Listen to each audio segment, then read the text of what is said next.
Ne kemi mësuar në Shqipëri që nuk është taksuar, përveç qytetit Tiranës që ka pasur dinamikat, ka pasur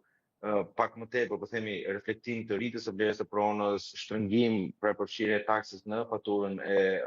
ujit, po themi. Në qytete tjera nuk është ndeu tamam kjo, edhe për faktin sepse vetëm qyteti i Tiranës i ka disi më të përafruara vlerët e pronave me realitetin e tregut, ndërkohë që pjesa tjetër e Shqipërisë fatkeqësisht i ka totalisht jashtë realitetit çmimet e referencës. Kështu që është e prishme, mendoj që po, duhet të kemi një reformë të taksimit të pasurisë paluajtshme. A është e drejtë ky version që kemi? Mendoj që ha diskutim. Pra mund të bëhet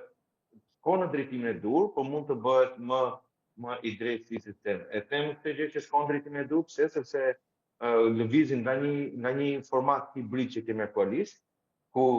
ndërtesa taksohet me vlerë dhe toka taksohet me metra katror, taksohet, po themi, sipas metra katror, të dy komponentët, pra të gjitha komponentët, të gjitha tipologjitë e pronave do shkojnë në drejtimin e taksimit me vlerën sa më të afërt të tregut.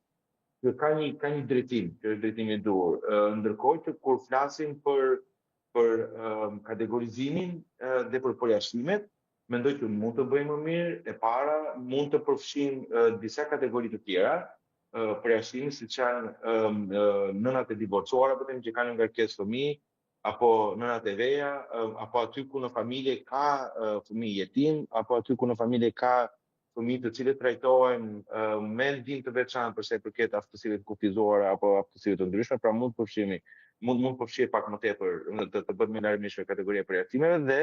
mund të ketë komponentë të cilët e shtyn në kohë pagesën e taksës deri në momentin e